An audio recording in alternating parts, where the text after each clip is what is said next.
దక్షిణాఫ్రికా జట్టును ఓడించి 9వ ఐసీసీ పురుషుల టీ20 వరల్డ్ కప్ను గెలుచుకున్న జట్టు ఏది?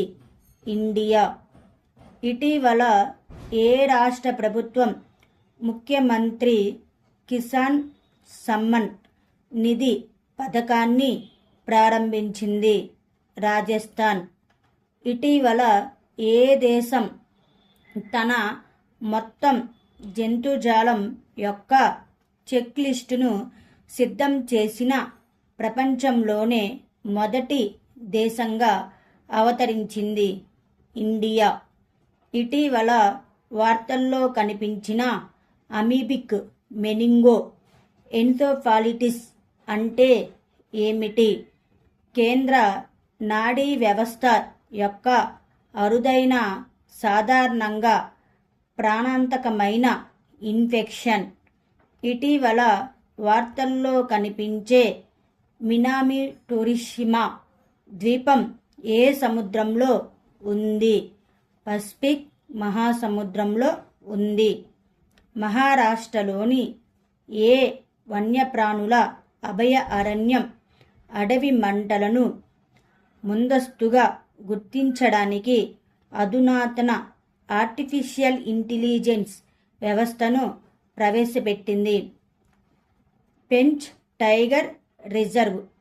సమగ్ర చట్టపరమైన సమాచారాన్ని అందించడానికి ఆర్పీఎఫ్ ప్రారంభించిన యాప్ పేరు ఏమిటి?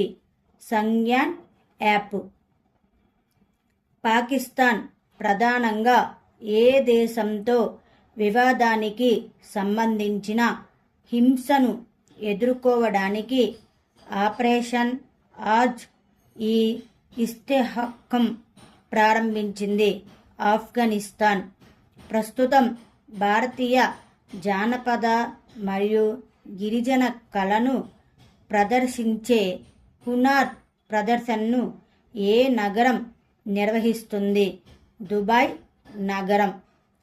భువన్ పంచాయతీ వర్షన్ 4.0 మరియు national database for emergency management version 5.0 పోర్టల్ను ఏ సంస్థ అభివృద్ధి చేసింది? ఇస్రో సంస్థ. ఇటీవల ఏ రాష్ట్ర ప్రభుత్వం ముఖ్యమంత్రి మాజీ లడ్కీ బహీన్ పథకాన్ని ప్రారంభించింది? మహారాష్ట్ర. ఇటీవల European council of European union కొత్త అధ్యక్షుడిగా ఎవరు ఎన్నికయ్యారు?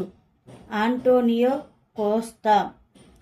ఆకస్మిక వరదల కారణంగా ఇటీవల వార్తల్లో కనిపించిన నమోమా చూషల్ ప్రాంతం ఏ రాష్ట్రం లేదా కేంద్రపాలిత ప్రాంతంలో ఉంది? లడఖ్. ఇటీవల ఫైనాన్షియల్ యాక్షన్ టాస్క్ ఫోర్స్ సమావేశం ఎక్కడ జరిగింది? సింగపూర్. స్వాల్బార్డ్ ఇటీవల వార్తల్లో కనిపించింది. ద్వీప సమూహం ఏ సముద్రంలో ఉంది? ఆర్కిటిక్ మహాసముద్రంలో ఉంది. ఐఎంఎఫ్ యొక్క ఆర్టిఫిషియల్ ఇంటెలిజెన్స్ రెడీనెస్ ఇండెక్స్ 2024లో ఇండియా యొక్క ర్యాంక్ ఎంత? 72. భారతదేశపు అతిపెద్ద చిరుతపులి సఫారీ ఇటీవల ఏ బయోలాజికల్ పార్కులో ప్రజల కోసం తెరవబడింది? బన్నేరఘట్ట బయోలాజికల్ పార్కు. న్యాయం అందించడానికి మొదటి సాక్షి రక్షణ పథకాన్ని ఏ రాష్ట్ర ప్రభుత్వం ప్రారంభించింది? అస్సాం రాష్ట్రం ప్రభుత్వం. 2024 కోసం మైక్రోసాఫ్ట్ ట్రైనింగ్ సర్వీసెస్ పార్ట్నర్ 2024 కోసం పార్ట్నర్ ఆఫ్ ది ఇయర్ అవార్డును ఏ కంపెనీ గెలుచుకుంది? క్లౌడ్. భారత ప్రభుత్వం కోసం గవర్నమెంట్ డ్రైవ్ క్లౌడ్ ఆధారిత ప్లాట్ఫామ్ని అభివృద్ధి చేసిన కంపెనీ పేరు ఏమిటి? Corporate Infotech private limited.